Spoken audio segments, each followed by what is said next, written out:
Welcome to the Peter King Podcast. So happy you can join Myles Simmons and me as we get you prepared 2 weeks out for the NFL draft. And Myles, we're going to talk about a lot of things today, some of them not having to do with the draft, but let's just go over our lineup.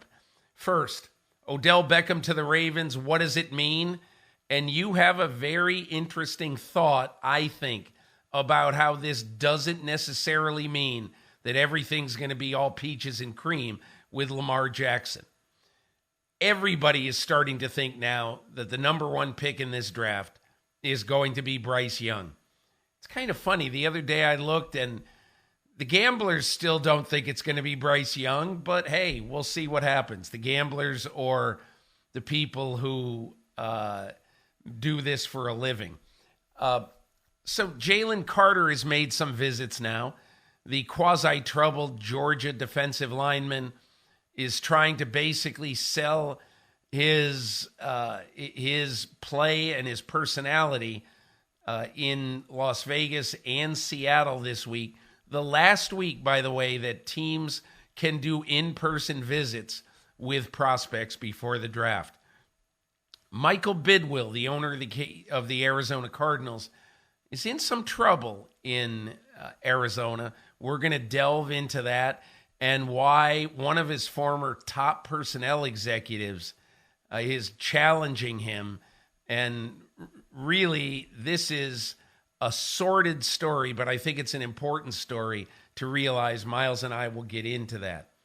We're going to be joined by Tom Pelissero of NFL Network, who had some very interesting news on Monday night about Cliff Kingsbury, the former hire of Michael Bidwill in Arizona just 4 years ago, now joining the coaching staff at USC. We'll get into that with Tom Pelissero and everything about what he's hearing with the draft.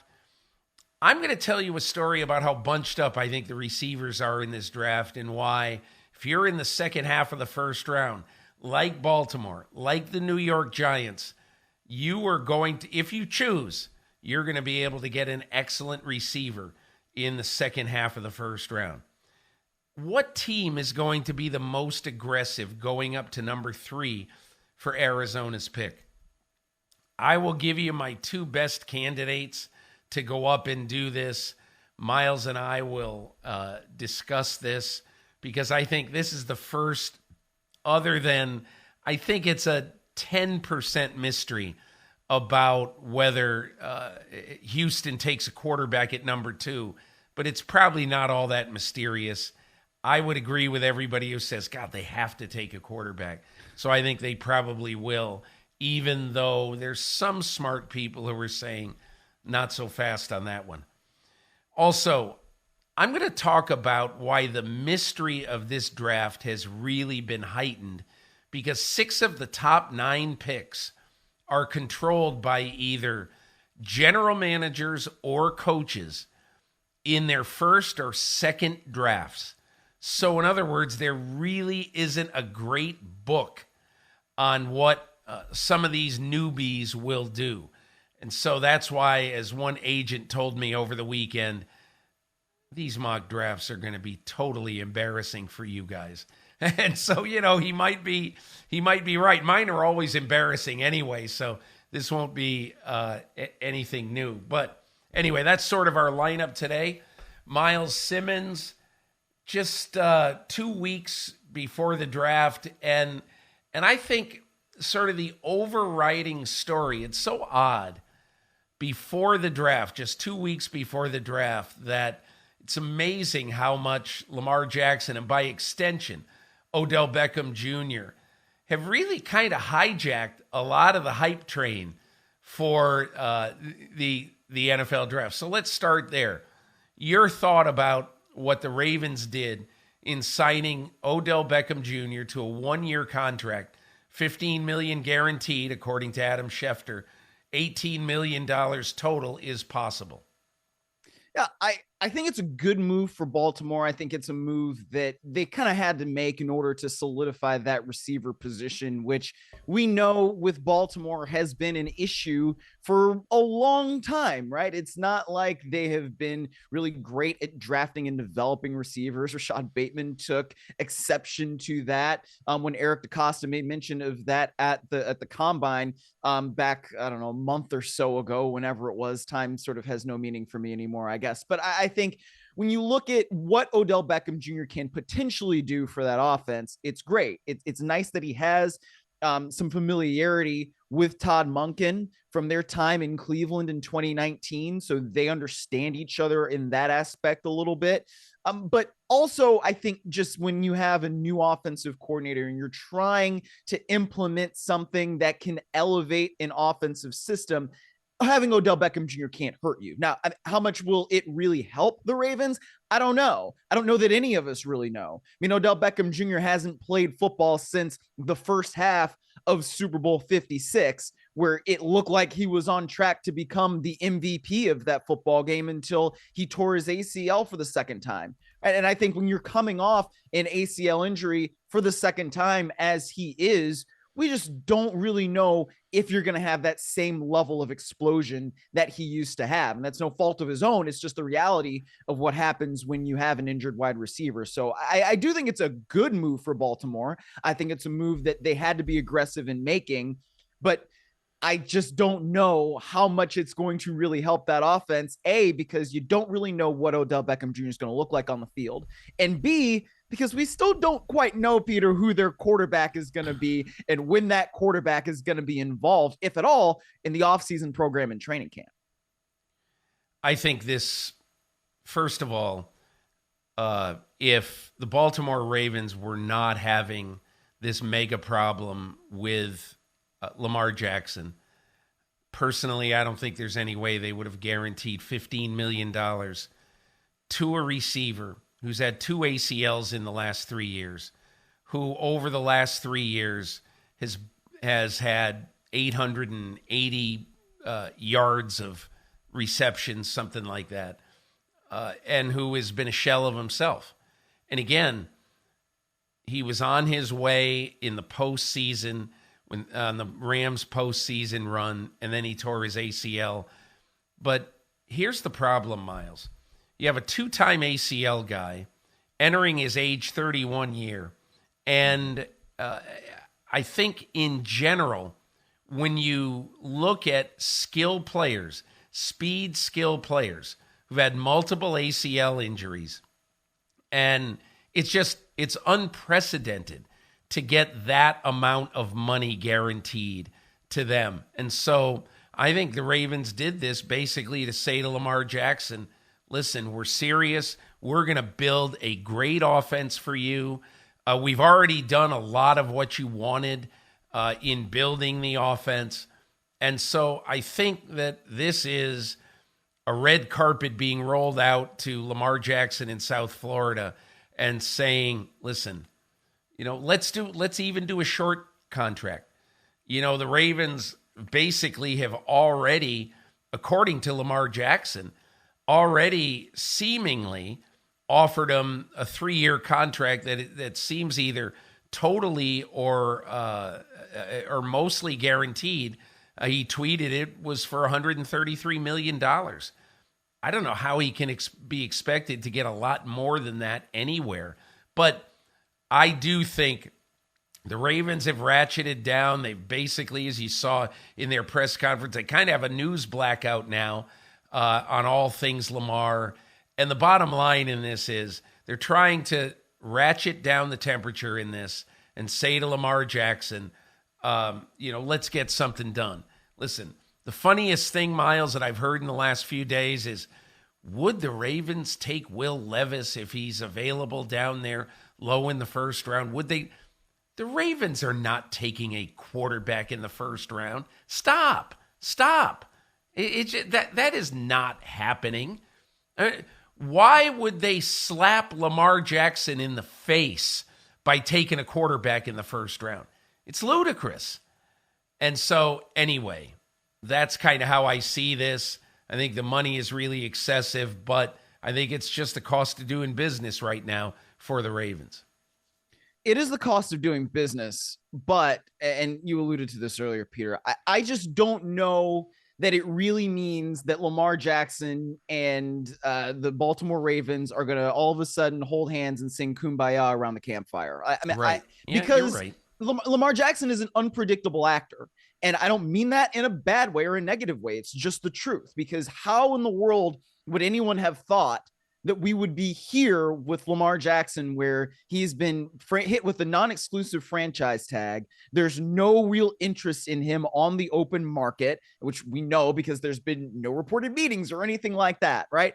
And also now we have a situation where if they don't get anything done, then he is in line to make $32 million in the coming season. Now, I mean, they could work something out for a 1-year deal, a 2-year, 3-year, just short-term, whatever it happens to be before that. I think it's the July 17th deadline, because the 15th falls on a weekend this year. So there's a lot of time before, it's a critical mass point, right? Before the Ravens and Lamar Jackson have to do something. But at the same time, I just don't know what's going to happen next, because we can't predict it with Lamar Jackson. I mean, who would have thought that when John Harbaugh was going to sit down with the media at the league meeting a couple weeks ago, that we would have a tweet that says Lamar Jackson requested a trade on March 2nd, which he doesn't really need to request a trade because he's a free agent and he can go meet with other teams. So it's an entirely unpredictable situation.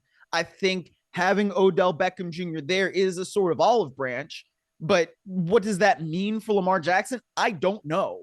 And I don't know that anybody really, really knows until Lamar Jackson signs something with the Ravens or with somebody else that, gives him whatever the money that he wants or can actually get.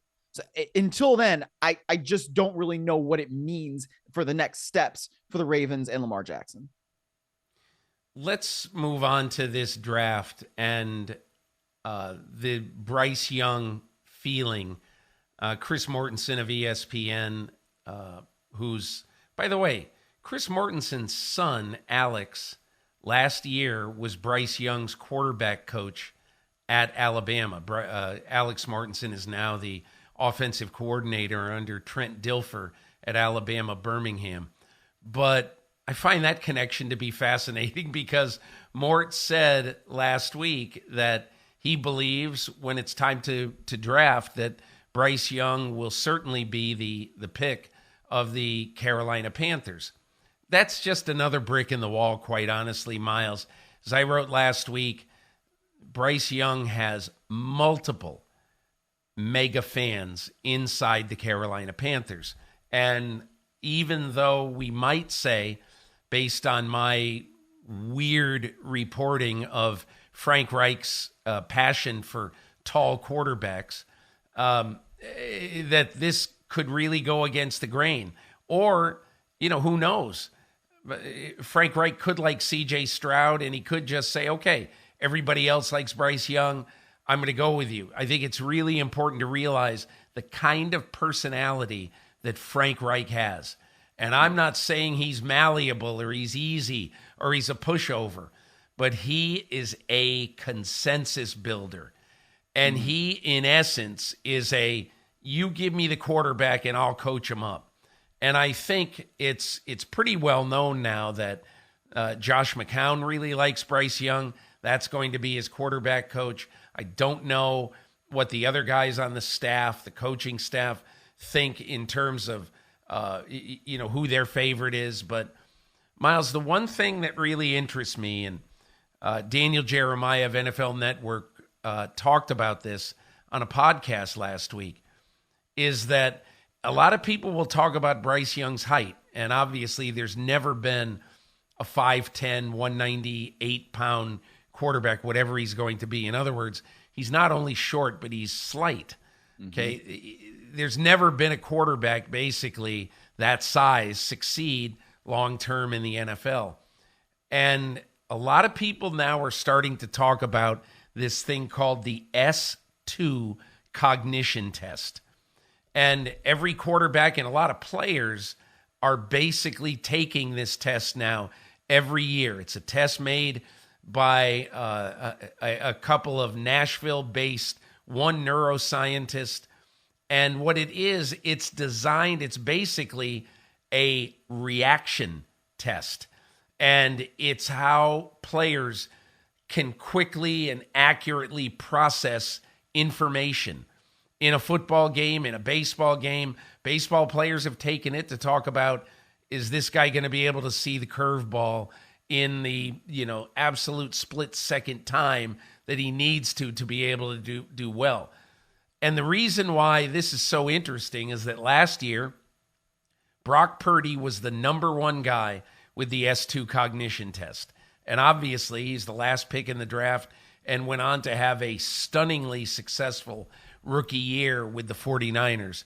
And this year, according to Daniel Jeremiah last week, the number one guy among the quarterbacks this year is Bryce Young, which I think will come as no surprise if you watched him play football for Alabama.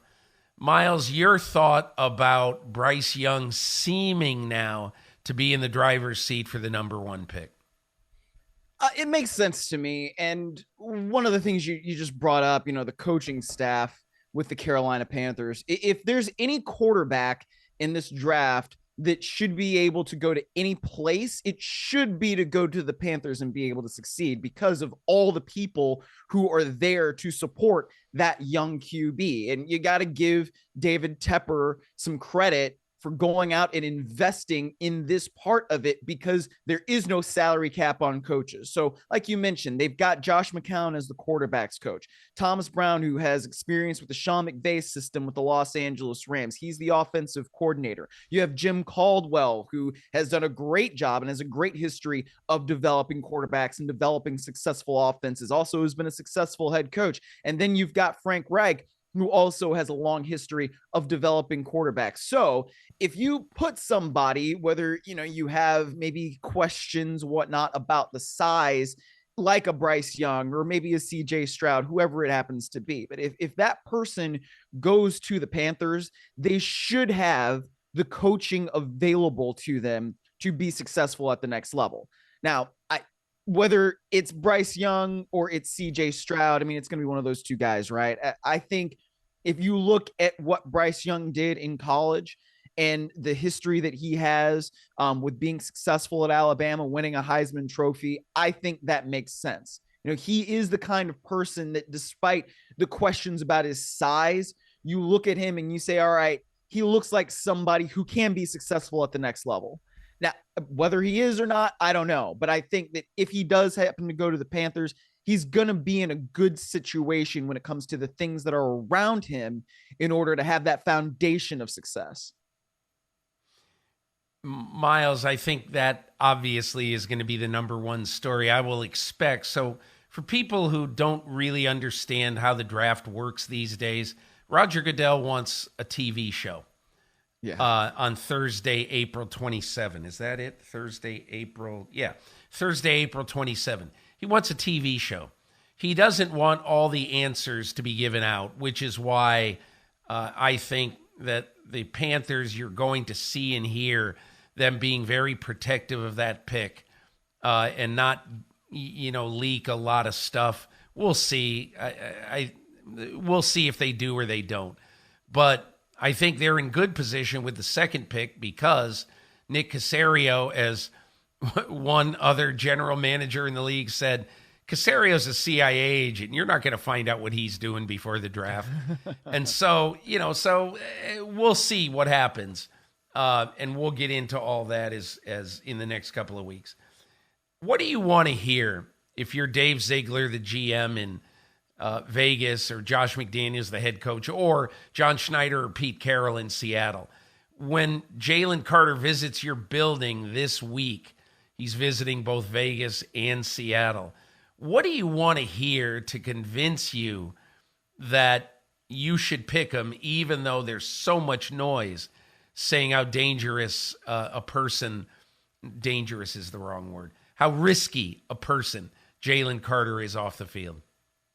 That's a good question, because I think if I'm a general manager, I would want to know that A, you love football, and B, you love football enough to be disciplined in what it is that you do every single day to be a successful pro. And so that means you're not going to engage in risky behavior off the field, right? It means that you've learned from everything that you've been through. Maybe you have some regrets, but you're going to do whatever you can to make yourself a good part of a football community. And that means, doing good things off the field, like participating in community service efforts, but also make yourself the absolute best teammate you can be by holding yourself accountable on and off the field. So I guess it would be that. But I don't know how much one person can convince you of that. If you are sitting across from them face to face and you also have information that may or may not contradict that. And I don't know what information that, I almost called them Oakland, that Las Vegas and Seattle has, but I think that conversation would certainly be important to have. What would you want to hear, Peter? I would want to hear thoughtful and passionate talk about how I'm going to be better in the NFL than I was in college football. Now, everybody knows what a good and impactful player he was, but there's many reports out there that he really was not a great practice player. Not that, we can talk about Allen Iverson, but not that that really matters. But it does matter to some teams. If you're not a great practice player and you're the number one pick in the draft and you are lackadaisical on the practice field, that's going to set a very bad tone for the rest of your team if you think that the number one draft pick can get away with this. And so, look, I just want to hear, honestly, that I love football. I'm going to dedicate myself to being the best player I can. And then you're just going to have to find out if in the 2 or 3 hours that you're with Jalen Carter, if you can trust that. And if that will overcome some of the negative things. And there's a lot of negative stuff floating out about him. Whether it's true, maybe we'll never know. But I do think he has a lot to overcome. Myles, let's just get into, just for a moment, the Michael Bidwill, Terry McDonough, the former vice president of personnel for the Arizona Cardinals. Basically the grievance that Terry McDonough has filed against Michael Bidwill after being fired earlier this year, and it involves Steve Wilks after his single year as the head coach in 2018, and the fact that Terry McDonough now claims that in 2018, Michael Bidwill, the owner of the Cardinals, after the suspension of general manager Steve Keim for 5 weeks, at which point everyone in the organization was told you can have no contact with Steve Keim, that Terry McDonough claims that Michael Bidwill gave him and Steve Wilks, the head coach, burner phones and said, here, you use these to keep in contact with Steve Keim. Keim has one too. And obviously, why burner phones? Because if the NFL ever investigated whether there was any contact between the Cardinals and Keim during his suspension, you just hand over your team-issued phones, your regular phones, and it wouldn't show any contact. The burner phones, obviously, might be full of contact, but Terry McDonough said to Michael Bidwill, we're not comfortable doing this, and that started a downward slide. And look, Myles, I think that the only thing about this that I think really matters to people, because there's going to be a lot of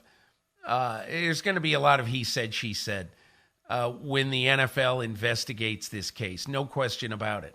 However, I think the only thing that really matters is whether Michael Bidwill did give burner phones to the head coach and to the de facto temporary general manager of the Cardinals when Steve Keim was suspended.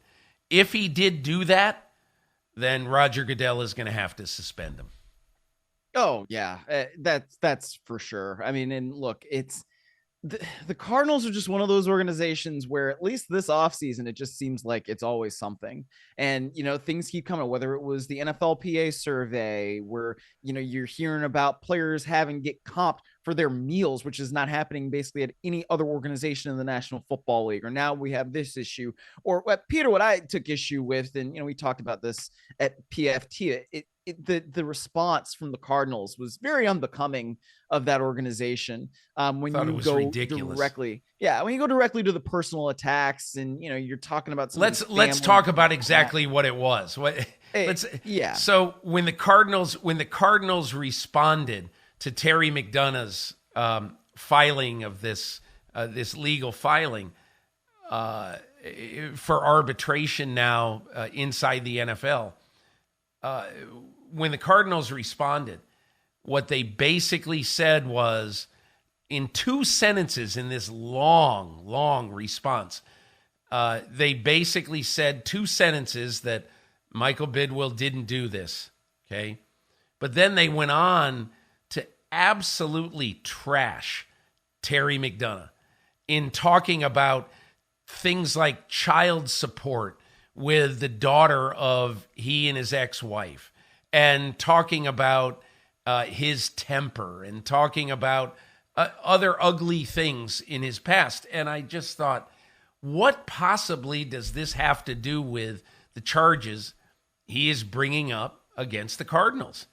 And it doesn't have anything to do with it. And I just thought it was really, really poorly done by the Cardinals. And it was done by an independent public relations firm, which really did a hatchet job on McDonough. But I talked to McDonough on Saturday, and one of the things he told me is basically that, hey, listen, I'm Will McDonough's son. In other words, I'm going to stand strong. For those who don't know Will McDonough, he's the most storied columnist ever to write about the National Football League before his untimely death, I think now about 20 years ago. He's Terry McDonough's dad, also Sean McDonough's dad, and Terry McDonough was a tough journalist. Once got into a physical fight with Raymond Claiborne of the Patriots in the Patriots locker room. Terry McDonough is not going to go down quietly here, I guess is the point. But we'll see how that goes over the next probably 4 or 5 months. I think this thing is going to take some time for the NFL to investigate, and we'll see how it goes. We'll follow the story here, but I think that's about all I want to devote to it right now. So let's get to Tom Pelissero, longtime NFL scribe, and now both a writer and a broadcaster for NFL Network. He's on top of a lot of stories as we sit 2 weeks out from the draft. Here's my conversation with Tom Pelissero. Back on the podcast with Tom Pelissero of NFL Network. And Tom, interesting little news note you had about Cliff Kingsbury, who I think a lot of people thought might take the year off and live in Bali or wherever the heck he was, far away from anything that had anything to do with the NFL. Went to USC. Why do you think he went? And what do you think his future is?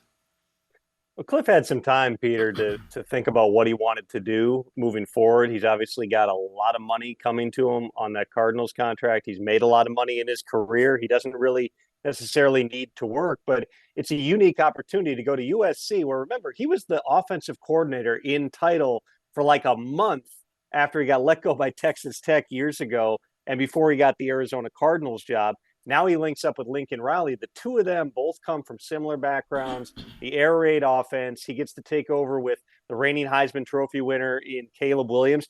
Cliff Kingsbury's coached a lot of really good quarterbacks, going back to Patrick Mahomes and Baker Mayfield. He had Case Keenum when Keenum was breaking the NCAA records, and now takes over a guy who potentially could be the number one pick in next year's draft. I think it'd be a surprise if Cliff does what he did last time he went to the NFL and ended up, coaching a number one pick in Kyler Murray. But certainly, if Cliff wants to get back into a Power 5 program and have an opportunity, this is a natural type of fit on a USC team that should be really good. Let's focus for a minute on Odell Beckham and what that means for the Ravens. I think we can all look at it and say it's insane to guarantee Odell Beckham $15 million. A guy who's had 2 ACL surgeries in the last 3 years, entering his age 31 year, did not play a snap last year. His last 3 years, he's been a shell of himself. What does it mean? Well, first of all, give Odell's agent Zeke Sandu some credit. There were a lot of opportunities where he could have folded and taken a lower offer. Obviously, everybody in the media and fans was saying Odell's never going to get $15 to $20 million.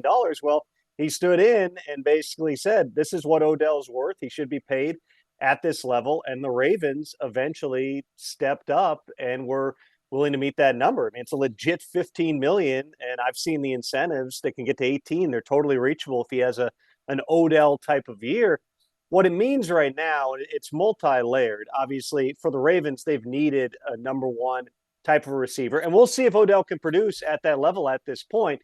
He's barely played over the last 3 years, Peter, not just sitting out last year, but he tore the ACL, I think, 7 games into 2020, came back, wasn't really himself in 2021, then ends up engineering his release from the Browns, goes to the Rams. And he was the best player on the field for chunks of that playoff run, and certainly for the first quarter and change in the Super Bowl. But we haven't seen him in so long. If he's Odell, if he's the guy that the Ravens think he can be based on the investment they're making in him, they've got a legit number one receiver. And the other piece of this, obviously, is the Lamar Jackson connection. He and Odell are friends.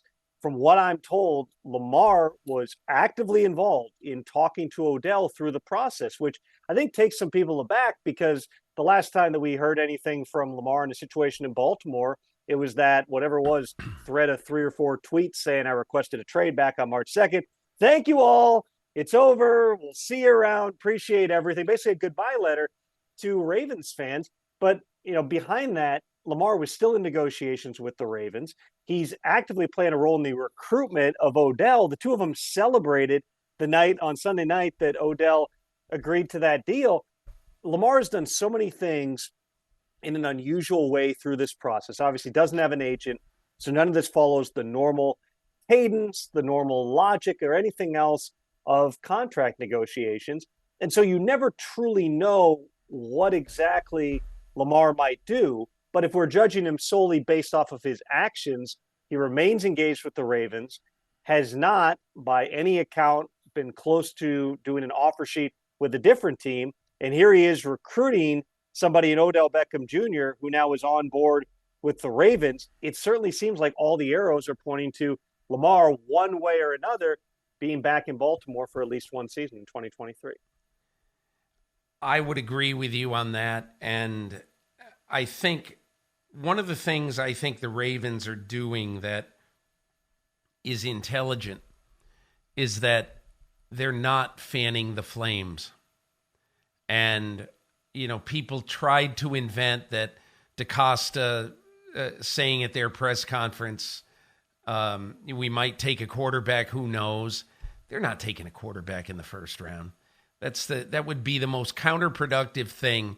They take a quarterback in the first round, they're not very smart. That's all I would say. I don't care who it is. Because if you're truly trying to make peace with your quarterback, you don't take his successor in the first round of the draft.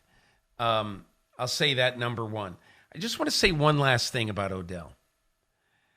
One of the things that I think people got caught up in with all the Odell stuff that happened in the last even 2 months, going back to the end of last season, where teams were considering signing him maybe for the playoffs, and nobody did because he just wasn't going to be ready. And I mean, this is going to sound a little bit odd, but I just want you to think about these numbers. When Odell was an intergalactic wide receiver, 14, 15, and 16, he caught 288 balls for 35 touchdowns. Okay? And in the last 6 years, he's caught 243 passes. It just for 21 touchdowns. And again, I know everybody loves Odell and great catch and all that stuff, but you got to live in reality sometimes. And that's why, to me, and I wrote this in my column Monday, I don't think that the Ravens' draft plans have changed one iota. My feeling is sitting there at 22, Zay Flowers or Jordan Addison is there, and I think maybe both will be. I don't know. The receiver group is such a weird thing this year. Tom, I think they're going to take a receiver. You're right on this being a really different type of receiver group because you have some guys who don't have the normal measurables that teams look for in wide receivers. Now, I'm a Boston College graduate, so I'm a big Zay Flowers guy. I got to meet him when I went out there to see BC play Duke this past season. I mean, I've watched probably more BC football than anybody listening to this podcast, Peter. I can tell you this is a dynamic type of a guy who's really going to help some team. But, you know, he's 5'10" and played in the 160-something pound range. And we packed on some muscle during his pre-draft training. But you get some of the same things with Jordan Addison, too. You know, it's where's the NFL going? And I think that the NFL is going in a lot of ways toward those guys who can make plays in space. Not everybody needs to be 6'3" and 200 pounds in those big outside wide receivers like we've seen in the past. But, you know, outside of Jackson Smith and Jigba, I don't know that there's like a surefire type of this is the guy who checks every box and you can definitely say he's going in the first round. I think Zay goes. I think Zay may go higher than everybody's expecting, but there is a lot of uncertainty there. And you're right. Odell's on a one-year deal. Lamar is effectively right now on a one-year deal. I wouldn't be surprised if the Ravens at some point in the draft drafted a quarterback just because they don't have anybody on the roster. Right. They got Snoop Huntley. Right. I don't want to disparage Snoop, who was a Pro Bowl quarterback last year. You know, but he's on a restricted tender. And it doesn't sound like at this point there's been an offer sheet on that front. So you would anticipate that perhaps the all-time example of why I don't write one sentence about the Pro Bowl anymore. That Tyler Huntley played in the Pro Bowl last year. It's an absurd thing that should not exist. Obviously, it's so different now. You know, it's changed 180 degrees, but whatever. Let's get on to things that matter. So I just kind of look at this draft, Tom, and there's two things. I just went over this when I recorded the pod with my partner, Myles Simmons, that basically 8 of the top 9 teams in this draft, all except the Seattle Seahawks, have a coach or GM or both in his first or second year of experience in the NFL. So what's the book on Monty Ossenford at number 3? I have no idea. Nick Casario's a CIA agent, so I have no idea what he's going to do. Frank Reich likes tall quarterbacks. Everyone else is in love with Bryce Young. I think I know how that one's going to go, but we'll see. I just think we are up for kind of a mysterious first part of the round. I just want to hear what you think about that aspect of this draft. I think you're absolutely right, Peter. And I was actually just on the phone with someone talking about that. I think that everybody kind of, if you just look at the narrative surrounding this draft, it's okay, the draft starts at 3. And do the Cardinals take a player or do they trade it and somebody comes up? We don't know what's going to happen at 2 because it's not just Nick, it's also Nick plus D'Amico. And D'Amico Ryans has a significant amount of power. He's a new head coach. They're paying him a boatload of money in Houston to be their head coach. This is not Nick making a decision in a vacuum here. D'Amico is going to have a say in this as well. Do they think that one of these quarterbacks, if it's not the number one guy who maybe they and the Panthers like the same guy, and certainly I believe within the league that right now there would be a level of surprise if it's not Bryce Young who goes number 1. If you're not 100% sold on CJ Stroud or Anthony Richardson or Will Levis, Do you take Will Anderson, who's the safest player probably in the entire draft at number 2, and know you got another first rounder, you can play with that and get a quarterback someplace else? There's so many different ways. This is not as linear as the Jared Goff, Right. Carson Wentz draft. It's not as linear as the Trevor Lawrence, Zach Wilson draft, which, of course, in hindsight, now we go back and say, how would you have reordered that round based on what we know now, at least at this very early point in their careers, about Zach Wilson and Trey Lance and Mac Jones and Justin Fields? But yeah, I think that there is a level of uncertainty about what happens at 2 with Monty Ossenfort. He's a Minnesota guy, Peter. I believe he's from Zumbrota, Minnesota. So I've known Monty for a number of years now. He comes out of the New England mode and obviously has been with, been in Tennessee the past several years, working with Mike Vrabel and at the time John Robinson there. But he's never put his name on a player, not to the degree that general managers do. So, yeah, there's a lot of different directions that the top of this draft can go. And I think that Seattle, you mentioned them, John Schneider, Pete Carroll, we do have the long track record there. But do you know what they're going to ultimately do? Because I don't. I bumped into John and those guys down at the Florida Pro Day, talked to them for a while. I mean, they're doing all their due diligence on the quarterbacks because they haven't had a pick this high since like 2010. They've never been in this position. So, of course, you're going to I just have a feeling. Quarterbacks. Look, I just have a feeling, and it's probably, just knee jerk. I just have a feeling if Anthony Richardson is there at 5, they're in the absolute perfect position to let Anthony Richardson be Jordan Love for 2 years. They love Geno Smith, and Geno Smith, somebody told me this, that the reason why Geno Smith would be the perfect quarterback for Anthony Richardson is that Geno Smith wants to be, an offensive coach, head coach, quarterback coach when he leaves football. So what better to take the absolute perfect prospect who needs time, who if some team drafts him thinking like Zach Wilson, we're playing him in the first year, could be a recipe for disaster. But if some team takes him and says, our ideal is for him to play in 2025, I mean, how much more perfect could it be than to go to Seattle? Right. Well, that's just sort of what I think, And then think about this too. Okay, if you're sold enough to take Anthony Richardson at 5, just to kind of do game theory on this, then do you even take the risk and sit at 5? Or do you make the call to Arizona, who's in your division and may not want to trade the pick to you, and try to get to 3 or even try to get to 2 with Houston? I remember Ryan Pace saying this to me once after they took Mitch Trubisky, which, we can go back and do revisionist history on all that and figure out, okay, was it worth it and all those types of things. But, his theory on why did they trade from 3 to 2 was, well, number one, the 49ers made them believe somebody else was coming up, whether there was someone or not, to number 2. But also the way Pace said it was, if I had let go what I think is a franchise quarterback because I wouldn't give up an extra 3rd rounder and then he became that franchise quarterback, I'd never be able to sleep at night. Those are the decisions these teams have to make. If you're that convicted to take a quarterback in the top 5, why leave anything to chance? And that's going to be part of the game. The difference between that and now is when the Chicago Bears looked at Mitchell Trubisky, and now it seems preposterous. When they looked at Mitchell Trubisky, they thought whether it was going to be opening day or November 1st that he was playing his rookie year. So to give another 3 just to move up to get him didn't seem like a horrible price to pay.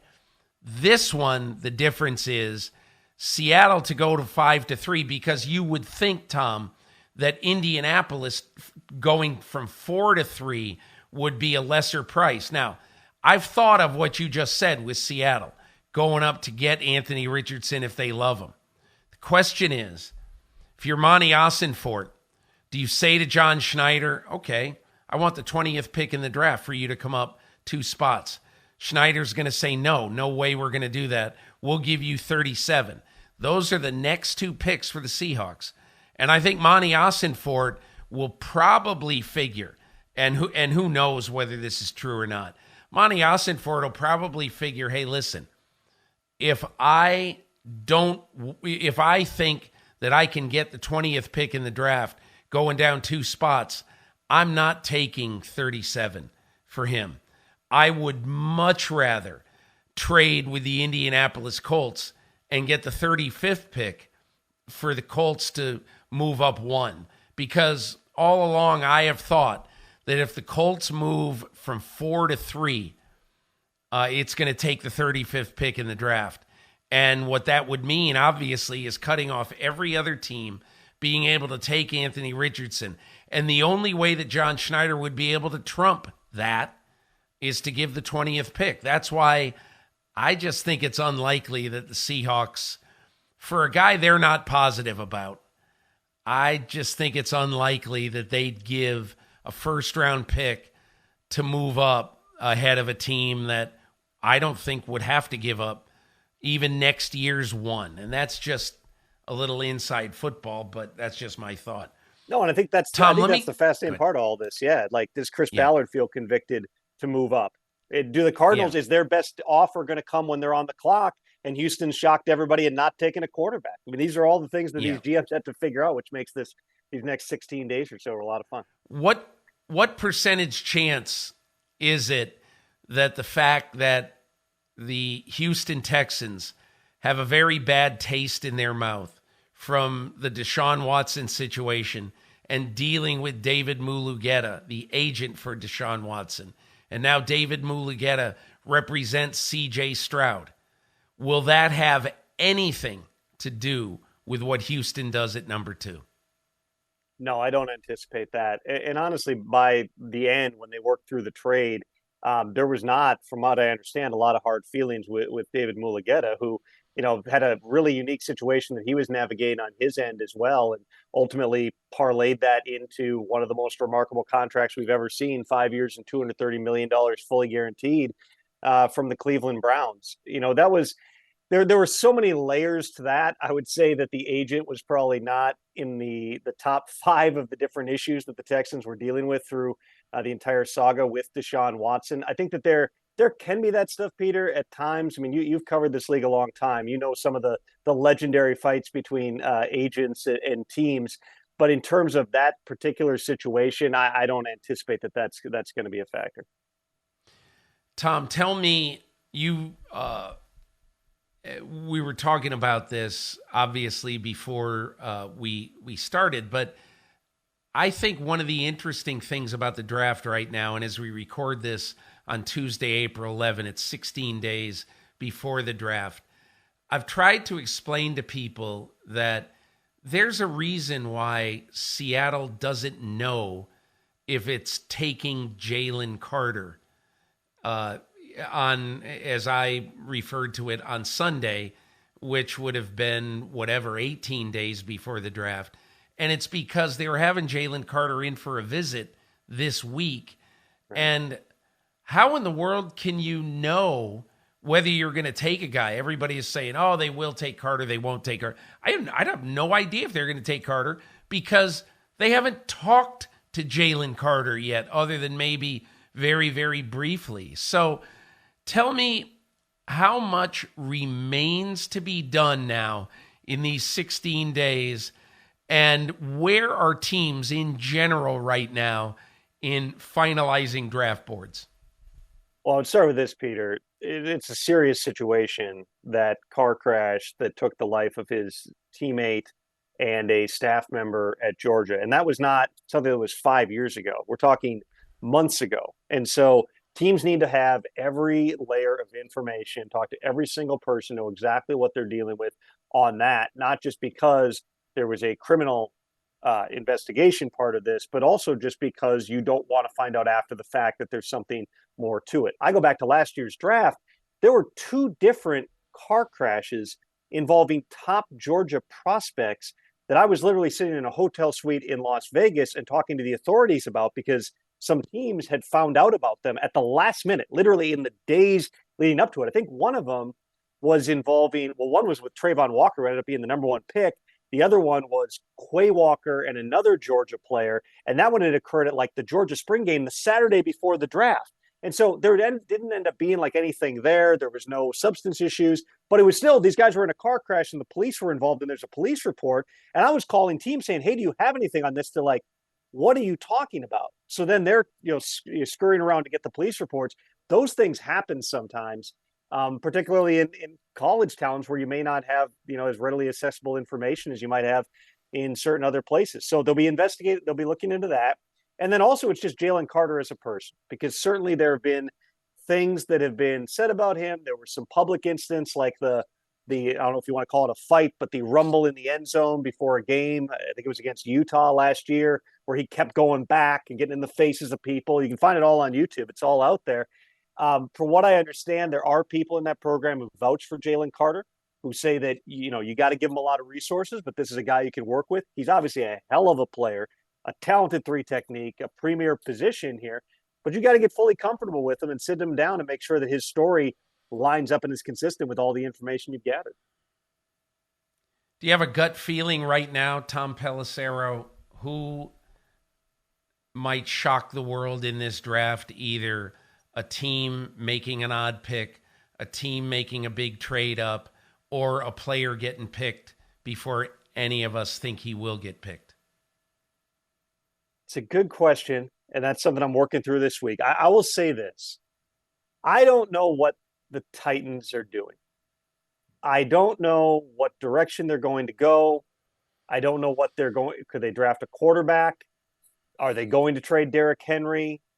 There's something there. Could they go and potentially execute an offer sheet for Lamar Jackson after the draft? That would surprise me, but until Lamar signs somewhere, you can't rule it out. I just know Tennessee has had a very quiet offseason overall. They released a bunch of their high-paid veteran players. They have not to this point touched Ryan Tannehill's contract, which has $27 million, none of it guaranteed. They have not touched Derrick Henry's contract. They have a clear need for receiver help, which has been an ongoing thing here. They've got a new offensive coaching staff. They have a lot of questions. They've obviously got one of the best head coaches in the league in Mike Vrabel. But you just look at them. They're sitting there at number 11. They're bringing all the top prospects in, including the quarterbacks. What are the Titans up to? If just in a vacuum, last year they pulled one of the big surprises too, trading A.J. Brown to the Eagles. What exactly are the Titans up to here? New GM Ran Carthon. We'll see. That is one where if you're going down the list and you kind of have an idea on different teams, I get to number 11. I don't know exactly what the Titans are planning, but you have to think that there's something coming there in one way, shape, or form. I like that. That's a really good one. I'm going to ask you one final question, and that is about Aaron Rodgers.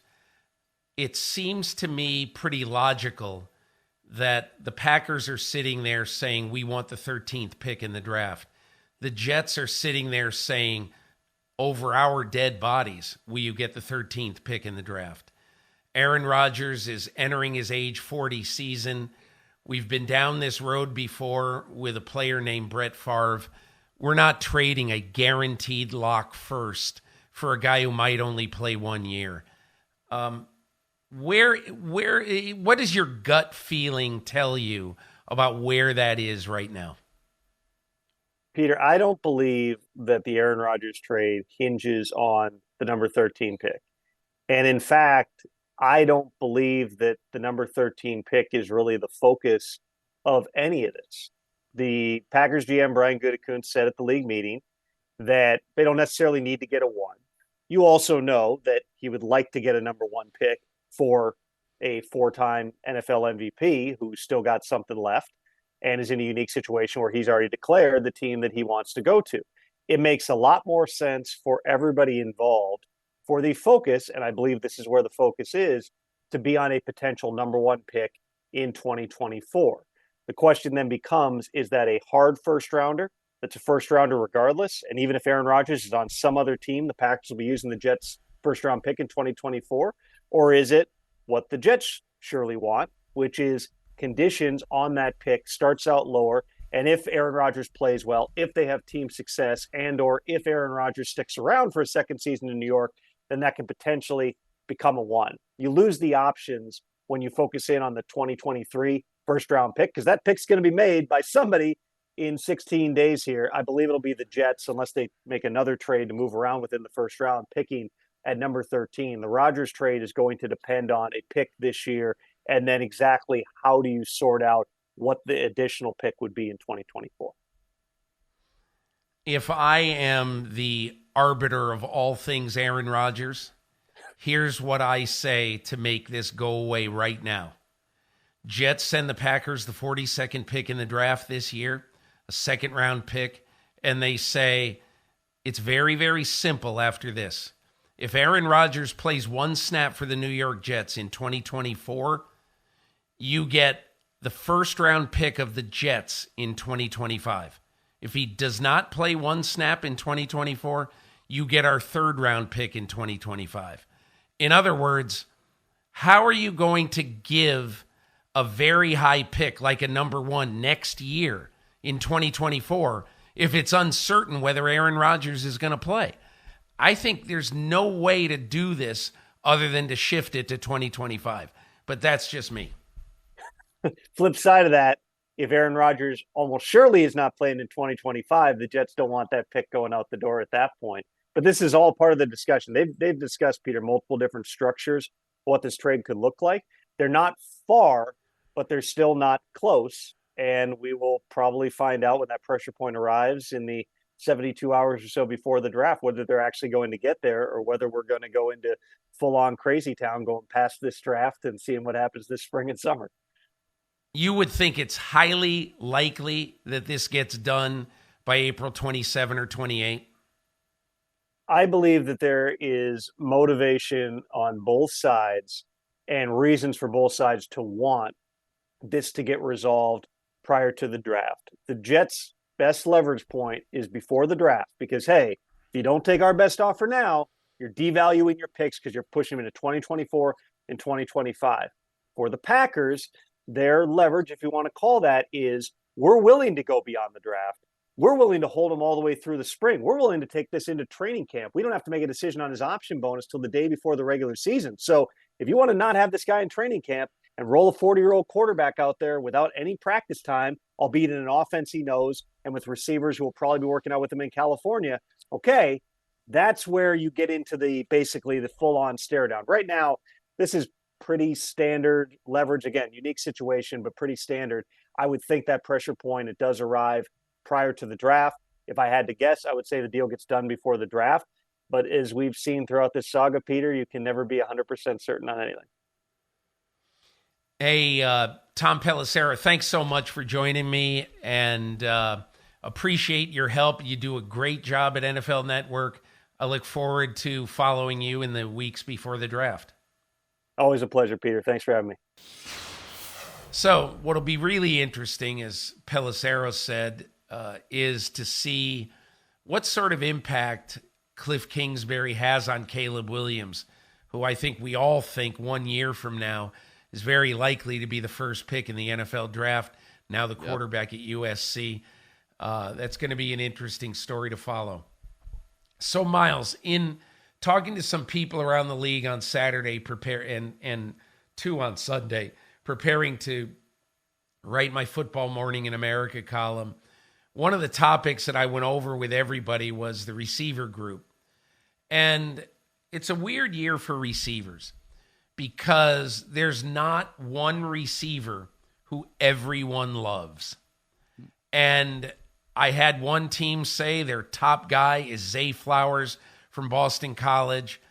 I had others say how high they were on other receivers. And what I think is so interesting about the receiver position this year is if you think about it, if you're in the second half of the draft, and whoever it may be, whoever you might like, you're going to be able to get one of the 4 or 5 really good receivers at the top of this group, especially considering that there is not one who's head and shoulders above anybody else. Yeah, and it kind of will go to preferences and how do you think one guy can fit specifically what you want to do and your scheme and all those different types of things. So it is interesting because when you, like you said, there's no real one consensus. Oh my gosh, this is the guy, you've got to have him. That makes it a little bit different. And I think, what we've seen in the last few years with receivers, you can get a guy maybe toward the end of the first round and he can turn out to be, I don't know, Justin Jefferson, right? It's not necessarily like we were all really expecting Justin Jefferson to be that fantastic as a rookie, especially because, I mean, he wasn't drafted within the top 5. So, and he's giving you top 5 production. I mean, he's arguably the best receiver in the National Football League right now. So there are ways that you can get guys that fit what you do and fit what your scheme is and fit how your personnel is. And I think that's going to be one of the interesting things that happens in the first round is where are these guys going to go and how are they going to end up fitting? I'm really kind of fascinated by the discussion at the very top, because I think probably I'm going to guess that at least half the teams in the league will have receivers 1, 2 in some order. Ohio State's Jackson Smith-Njigba and USC's Jordan Addison. Now, Smith-Njigba had a really, really good 2021 season for Ohio State. And then last year, he suffered an early hamstring injury and only caught 5 balls all year and eventually was shut down for the year. And, you know, as one team, you know, when I was talking to him said, you know, to have a hamstring injury bother you for that long of a time and whatever happened, I know a lot of teams are really looking into that. And when they did the physical on Smith-Njigba, you know, they wanted to know basically, why did this hamstring injury linger for so long? Why were you not able to rehab that? Because obviously you get a hamstring injury in September and then you don't play for the next 4 months, basically. Why? What happened? So I think there's some question about that. Meanwhile, Jordan Addison is such an interesting story because he caught 100 balls from Kenny Pickett at Pitt in 2021. And then in 2022, he transfers. First time in his life, he's lived out west. He goes to USC, has to learn a totally new offense, you know, under Lincoln Riley. Catches 55 balls. He's the leading receiver at USC. A lot of respect for the transition he made and how well he did as a receiver at USC in 2022. And then, obviously, there's Zay Flowers. 200 catches in his career at BC. 4 years of experience. And not on a great team either. Playing with a much lesser supporting cast. I think this is going to be a really, really interesting, you know, it's Baskin-Robbins 32 flavors or whatever. Who do you like best? And you add in other guys like Jalen Hyatt, who's visiting the New York Giants this week. So there are a lot of receivers in this draft, and I think that we're going to be surprised at how they come off the board, Myles Simmons. Yeah, I would agree with you. I mean, the guy from TCU as well, whose name is escaping me, is I'm just saying this right now, but it's one of those deals where, like you were saying, you know, you get to pick whichever one you exactly want, and you know whether it's a guy like a Jordan Addison or who I was very impressed with being out here in LA, and you see what the transformation was with Lincoln Riley, with Caleb Williams, who, yeah, like we said, is probably going to be the number 1 overall pick next year. But he had a guy in Jordan Addison that he could really rely on. And that's something that when you go from one offense to another offense and you are that productive, that would make me feel pretty good about the way he can translate to the next level if I'm somebody who's looking for a wide receiver. Myles, let's get into the last topic that I want to discuss this week on the pod, and that is the unpredictability of this draft and maybe why it's particularly unpredictable this year versus other years. You know, as I go over the top of this draft, you know, just follow me here. All right, the number 1 pick in this draft, you're going to pick a quarterback in Carolina, and the coach, the quarterback coach, the senior offensive assistant, and offensive coordinator are all new, and they're all basically working together in this form for the first time. You know, it's the first year as an assistant coach for Josh McCown, the quarterback coach. Thomas Brown comes over from the Rams as the offensive coordinator. Jim Caldwell, first time working with those guys. Caldwell and Frank Reich know each other, but working together in this capacity, it's new for the first time. So there's that. In Houston, you have a relatively new GM in Nick Caserio, but a guy who really is very secretive, just like his mentor, Bill Belichick, and a rookie coach in D'Amico Ryans. Now you go to number 3, a rookie general manager and rookie head coach, Monty Ossenfort, Jonathan Gannon. What's the book on them? Who knows? Then we go, obviously, to number 4 with a new head coach in Shane Steichen. I think there's still a lot of what is it going to be like for a veteran general manager, Chris Ballard, and Shane Steichen to work together. At number 5, there's none of that. John Schneider and Pete Carroll have worked together for 1,000 years. So, the book has been written. The one different thing and really weird thing about this is they don't pick this high. John Schneider is always trying to figure out what we should do late in a round. Then we get to number 6 with the Lions, Brad Holmes and Dan Campbell, second-year guys. You get to number 7 with the Las Vegas Raiders, Josh McDaniels, Dave Ziegler, second-year guys. You get to number 8 with the Atlanta Falcons. Again, new guys led by Terry Fontenot and Arthur Smith. Terry Fontenot in his second year running a draft. And obviously, number 9, both of the draft players in Chicago. The coach, Matt Eberflus, and the boss, general manager Ryan Poles, both in their second year. You look at that and you understand why one agent told me over the weekend, man, your mocks are going to look really stupid, or words to that effect. Myles, I'm curious, when you hear that, do you think that there's going to be an unprecedented amount of wow on draft night, or do you think we're overplaying that? I don't know if we're overplaying it.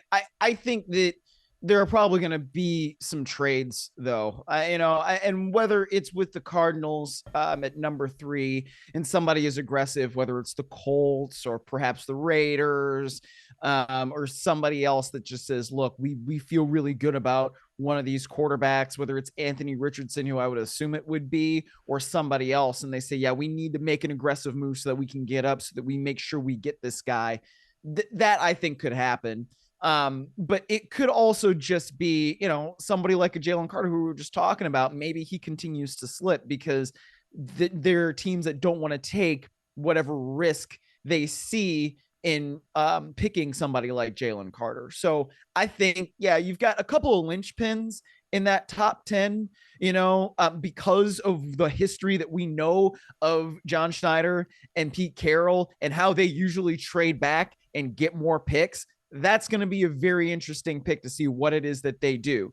Brad Holmes and Dan Campbell have been together for a few years now. They don't necessarily need to pick a quarterback, but could they do that because Jared Goff, he's been good for them? Or is he going to be able to carry them over the mountaintop? Or do they see him more as an Alex Smith type, where you have a guy that's good, but you don't necessarily know if he's going to be great and get you over the top? And so instead we pick a guy, let him sit, learn behind Jared Goff, and then that becomes our guy later. I don't know, but I just feel like there are a couple of different interesting linchpins where you look at it and say, 3, are they going to keep that? We don't know. 5, are they going to keep that? We don't know. 6, are they going to keep that? We don't know. 7, are they going to keep that with the Raiders? Are they going to move up? We don't know. So, you know what I'm saying? Like, that's where the intrigue is. And I guess if you're Roger Goodell, that could make for a pretty compelling television show.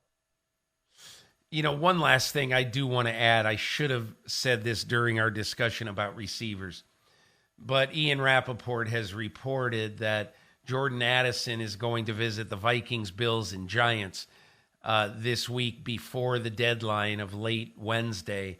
And so I would assume that's a Monday, Tuesday, Wednesday deal for Jordan Addison.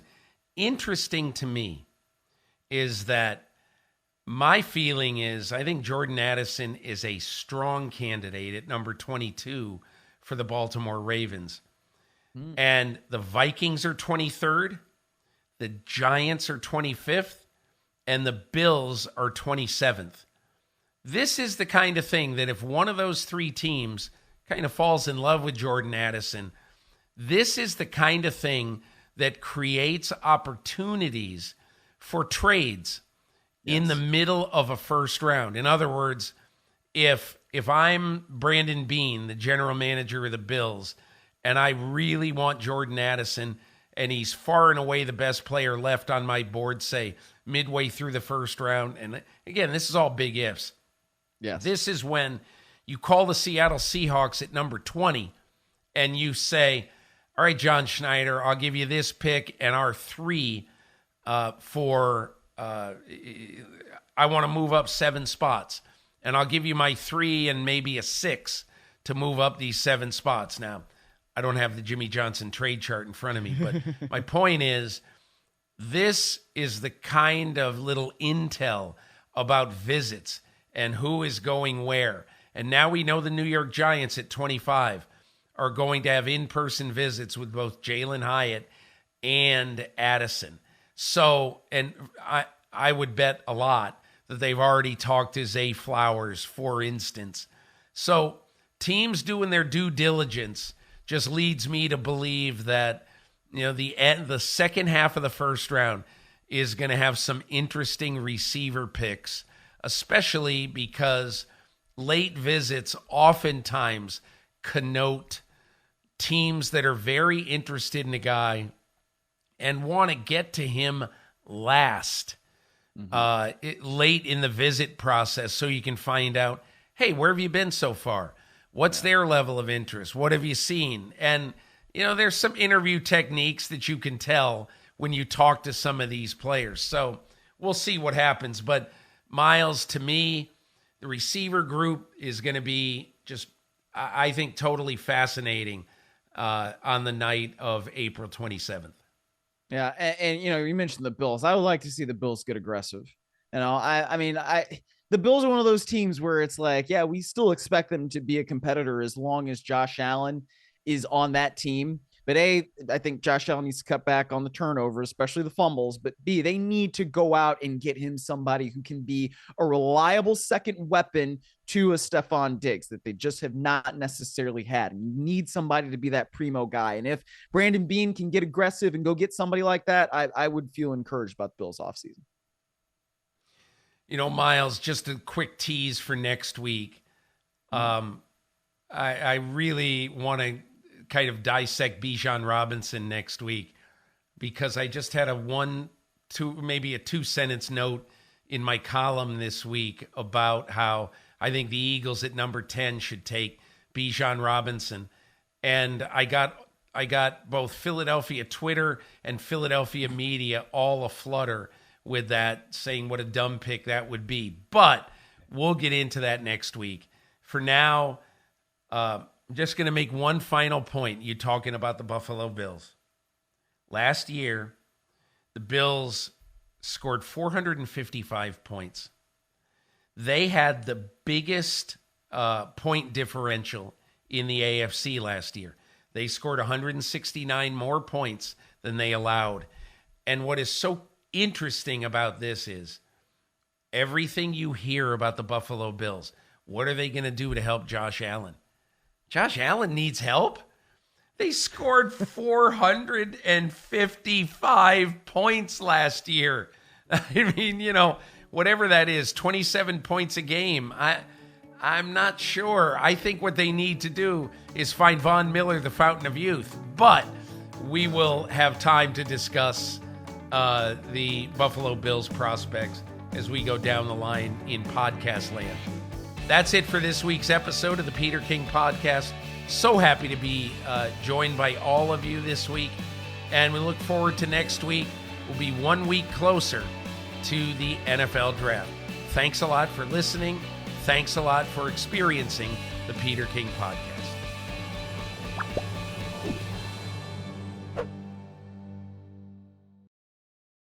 Hi, I'm Mike Tirico, and thanks for watching. Make sure to hit subscribe for the latest news and highlights from NBC Sports.